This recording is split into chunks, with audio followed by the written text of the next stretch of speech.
Also ich lese ein Klangstück aus meinem Roman, den das hier kommt aus die Klasse von 77. Geschichte spielt am Jahr 1977, wie der Punk entstanden ist. Und es geht um ein paar kleine Jungen, ein Jahr alt, 4 Schuljahr, die eine Punkband gründen. Ich bin von denen also ein erzähler, und das, was ich vorlesen, ist relativ aus dem Anfang vom Buch. Geht darum, dass ich eine Ramones-Kassette von meinem Cousin kriege. Mein Cousin ist 14 Jahre alt und ist fortgelaufen, zu London eine Punkband zu gründen.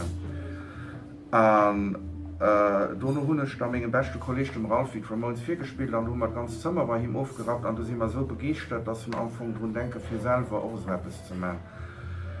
Da komme ich dann Kapitel 3, da lese ich ein kleines Stück draus 4. Kapitel 3, Probleme. Bislang hatte Musik in meinem Leben keine große Rolle gespielt. Vor Cousin Iggys Punk-Kassette war die rebellischste Musik, die ich kannte, die von Günter Gabriel im Autoradio gewesen. Wenn mein Vater zu Hey Boss, ich brauch mehr Geld oder Papa trinkt Bier, entfesselt mit dem Kopf wackelte und seine Koteletten schüttelte, bis meine Mutter die Musik leiser stellte und spätestens bei Baby gibt Gas wieder Howard Carpendale einlegte. Meine eigene Plattensammlung war überschaubar. Neben Hörspielen und Standards wie dem Biene Meier-Lied oder Vicky und die starken Männer war meine letzte Errungenschaft eine Kassette mit Schlumpfmusik. Die Schlümpfe wurden als der neueste heiße Scheiß aus Belgiens nimmermüden Comicschmieden gehandelt. Doch nachdem ich die Ramones gehört hatte, kamen mir die Schlümpfe wie eine Boygroup aus der Torte vor. Mir wurde mit einem Schlag klar, wie kalkuliert und glatt ihr Material eigentlich klang, quasi wie Erwachsenenmusik. Und dieser Helium-Gimmick war einfach nur albern. Zudem wurde unter aufgeklärten Grundschülern gemunkelt, dass die Schlümpfe ihre Platten gar nicht selber einspielten, sondern das von Studiomusikern übernehmen ließen. Die Ramones dagegen waren real existierende Comicfiguren. Das waren keine blauen Plüschkostüme, in denen Erwachsene steckten, die nichts Gescheites gelernt hatten. Pausenclowns, die ihr Geld damit verdienten, Kinder zu infantilisieren. Diese piepsigen Blaulinge aus Belgien waren nicht der Real Deal. Punk war das wahre Schlumpf. Waren die Ramones vielleicht die echten Schlümpfe? Johnny, Joey, Didi und Tommy Schlumpf. Die New Yorker klangen, wie die Schlümpfe klingen würden, wenn es sie wirklich gäbe. Wie Coca-Cola intravenös und Brausepulver durch die Nase. Die Ramones wurden von nun an unser täglicher Begleiter. Ralfi hatte sich eine Kopie der Kassette gemacht, ebenso wie ich. Dem Original durfte auf keinen Fall etwas passieren, deshalb hatte ich es in einem Geheimversteck im Inneren meines ausgestopften Widerhopfs deponiert. Wenn wir keine Schule hatten, hielt ich mich zumeist bei Ralfi auf. Da seine Mutter den ganzen Tag arbeiten ging, war man bei ihm zu Hause ungestört. Soweit ich wusste, also das alleinerziehende Mutter, soweit ich wusste, war das der einzige Fall dieser Art in unserer Ortschaft. Wenn man mal von Robert Schmidt absah, der bei seiner verrückten Oma hauste. Bei mir war die Lage nicht so günstig. Neben anderen erwachsenen typischen moralischen Defiziten litt meine Mutter nämlich auch unter krankhafter Neugier. Wann immer ich Besucher empfing, platzte sie an den unpassendsten Momenten mit Keksen und Limo ins Zimmer. Deshalb wurden konspirative Sitzungen und historische Schlachten in der Regel bei Ralfi zu Hause abgewickelt. Meine Mutter hieß es zwar nicht gut, dass Ralfis Mutter arbeiten ging, warum suchte sie sich nicht einfach einen neuen Mann? Dann hätte sie zu Hause bleiben können, wie alle normalen Frauen. Dafür vertraute sie Ralfi und hielt ihn für erwachsener und verständiger als mich. Ralfi war ziemlich gut darin, meiner Mutter schön zu tun. Manchmal sprachen die beiden über mich, als sei ich gar nicht vorhanden, so wie Erwachsene über Kinder redeten. Na, zumindest hatte das den Vorteil, dass meine Mutter mich nie daran hinderte, zu Ralfi zum Spielen zu gehen. Da sind wir am Kammerzimmer beim Ralfi. Du hüpfst nicht im Rhythmus, sagte Ralfi. Nein, du hüpfst nicht im Rhythmus, entgegnete ich. Wir sprangen auf Ralfis Bett zur Ramones-Musik auf und ab. Du musst auf der 1 und der 3 landen, nicht auf der 2 und der 4, sagte Ralfi. Ich betrachtete Ralfis Bettdecke von oben. Aber da waren keine Einsen und Dreien aufgemalt, nur Comicfiguren. Ich landete auf einem Tweety und schoss wieder in die Höhe. Viel höher als du, sagte ich. Du springst falsch, nervte Ralfi, du bist nicht im Takt. Du musst unten ankommen auf der Basstrommel und den höchsten Punkt bei der Snare Drum erreichen. Der wollte sich bloß wichtig machen. Seine Mutter hatte ihn letztes Jahr an der Musikschule angemeldet, damit er zumindest zeitweise unter Aufsicht stand, während sie arbeiten ging. Ich hielt das für keine gute Idee und hatte es ihr auch deutlich zu verstehen gegeben. Im Musikkurs war Ralfi schlechten Einflüssen, also anderen als meinen, ausgesetzt und das war seiner Persönlichkeitsentwicklung nicht eben förderlich. Ich gab Ralfi einen Schubs und wir plumpsten beide gleichzeitig auf die Bettdecke. Es krachte. Das Bettgestell hatte wieder mal nachgegeben. Diese Sprungfedern leierten immer so schnell aus. Echte Wertarbeit war das nicht gerade. Nicht schon wieder, stöhnte Ralfi. Mit Nägeln zwischen den Zähnen und einem Hammer in der rechten machte er sich daran, das Bett wieder instand zu setzen. Mittlerweile konnte er das ziemlich gut, musste ich neidlos anerkennen. Meine Stärken lagen mehr im schöngeistigen als im handwerklichen Bereich. Deshalb hielt ich mich aus den Reparaturarbeiten raus. Um Ralfi zu unterhalten, las ich ihm aus Cousin Iggis Brief vor, der heute Morgen eingetroffen war. Er habe es ohne nennenswerte Probleme nach London geschafft, schrieb Iggy, und sei bei einer gastfreundlichen Rasterfamilie in Notting Hill untergekommen, für die er sich als Küchenhilfe und Maskottchen verdinge. Die Adoptivfamilie stünde seinen Plänen, eine Punkband zu gründen, sehr aufgeschlossen gegenüber, schrieb Iggy, und sein neuer Bruder Bert Rudy ließe ihn sogar auf seiner Gitarre üben, bis er genug Geld für eine eigene zusammen hätte. Das sollten wir auch machen, sagte Ralfi und hämmerte den letzten Nagel ein. Uns von Rastas adoptieren lassen, fragte ich. Eine Punkband gründen. Das wäre der Ausweg aus dem öden Trott hier, das Sprungbrett aus dem Mief der Provinz. Auf dem Bett herumspringen wird uns auf lange Sicht nicht weiterbringen. Aber es macht Spaß, gab ich zu bedenken. Eine Punkband, das wäre das Richtige für Rebellen wie uns. Und dein Cousin wird Augen machen, wenn er unsere erste Platte hört. Okay, sagte ich, dann gründen wir halt eine Band. Hundertprozentig leuchte es mir zwar immer noch nicht ein. Musste man wirklich eine Punkband ins Leben rufen, um nach London auszureisen? Andererseits, es klang gut, es klang richtig. Meiner Mutter Sohn als Leader einer Punkband. Cousin Iggy wäre stolz auf mich. Am Abend, während ich mit meinem Transistorradio unter der Bettdecke lag und versuchte, die John Peel Show reinzubekommen, die Cousin Iggy mir empfohlen hatte, dachte ich lange über Ralfis Idee nach. Der neue Sound aus New York, der über Cousin Iggy den Weg in mein Kinderzimmer gefunden hatte, wirkte wie ein Weckruf. Da draußen war eine bunte, laute, gefährliche Welt, die, wenn nicht besser, doch zumindest komplett anders war als die Welt daheim.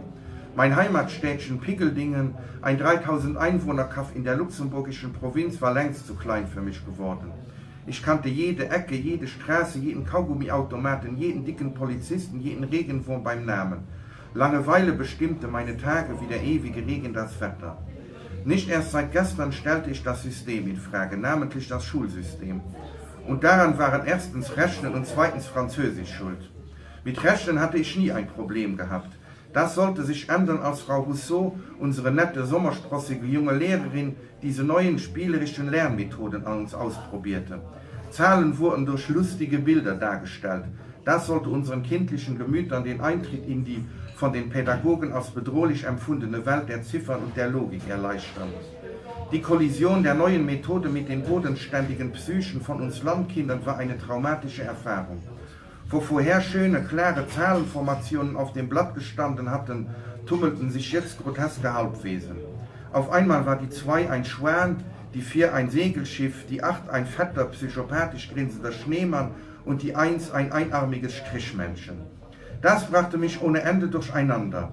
Was war aus meiner aufgeräumten, verlässlichen Rechenwelt geworden? Wieso geisterten da jetzt diese Mutationen herum und verfolgten mich bis in meine Träume?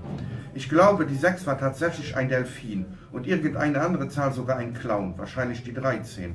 Und kaum war dieser Schock verdaut, da kamen sie uns mit dieser welschen Gangstersprache. Französisch. Da hatte man gerade schön auf Deutsch lesen und schreiben gelernt und nun konfrontierten die da oben uns mit einer Sprache, die alle Regeln der Orthographie und des gesunden Menschenverstandes auf den Kopf stellte. Da war das U auf einmal ein Ü, OU war U, Au war O und die Nase wurde vom Riech zum Sprechorgan degradiert. Das Rechnen hatten die Franzosen offenbar auch nach spielerischen Methoden gelernt. 80 war bei ihnen 420 und 70 hieß 6010. Wie beknackt war das denn bitte?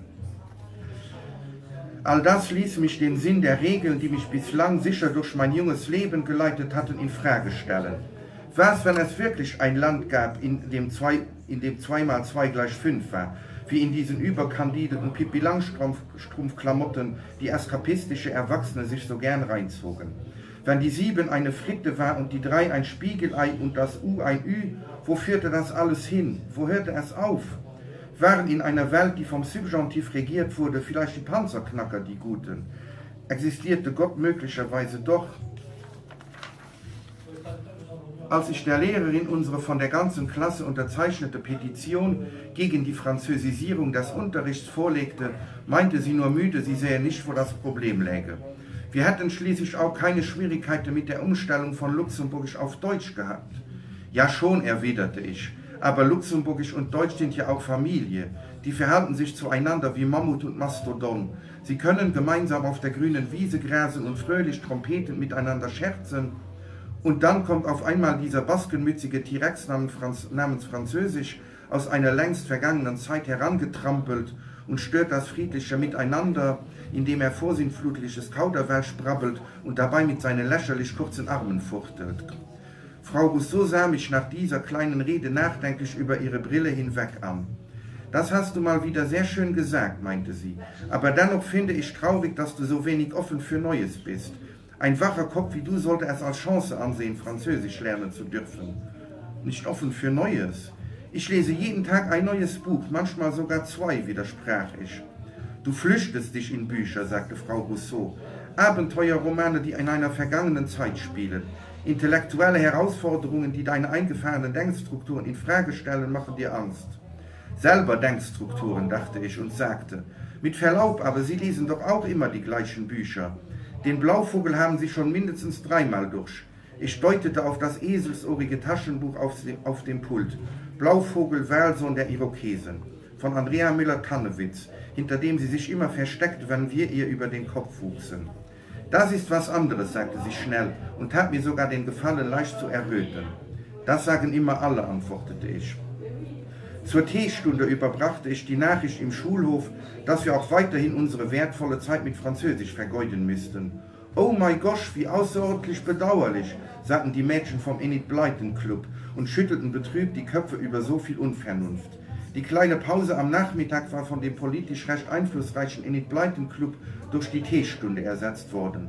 Wie wir überhaupt die Anglisierung unserer Schule tatkräftig vorantrieben und Poschenglisch längst wie selbstverständlich in die Umgangssprache eingesickert war. Im Gegensatz zum Französischen war das Englische nämlich komplett harmlos. Es war ein putziger maltesischer Zwergelefant, der sich problemlos zwischen die anderen germanischen Dickhäute einfügte, wo er Schutz vor den Angriffen des gallischen Raubsauriers fand. Andere Britannisierungsversuche waren allerdings an der Betonköpfigkeit der herrschenden Klassen gescheitert. Unsere Petition für die Einführung von Schuluniformen nach englischem Vorbild war von der Direktion rundweg als zu teuer abgelehnt worden. Den Schulbus, den wir uns gewünscht hatten, ein roter Doppeldeckerbus, für den die ganze Klasse zusammengelegt hatte, bekamen wir natürlich ebenfalls nicht. Mit dem fadenscheinigen Argument, unser Schulweg betrüge doch nur ein paar 100 Meter, war dieses Anliegen ebenso abgeschmettert worden wie unser Wunsch nach einem Internat, wie in den Internatsbüchern. Die ahnungslose Frau Rousseau hatte gar vorgeschlagen, wir sollten uns doch ein Baumhaus bauen. Dabei wusste jedes Kind, dass Baumhäuser ein moderner Mythos waren und nur in Entenhausen existierten. Und Entenhausen war zwar real, lag allerdings in einer Raumzeitfalte, der sogenannten Entenfalte am Rande des bekannten Universums und war mit den technischen Mitteln unserer Spezies momentan nicht erreichbar. Aber erklär das mal einer Grundschullehrerin.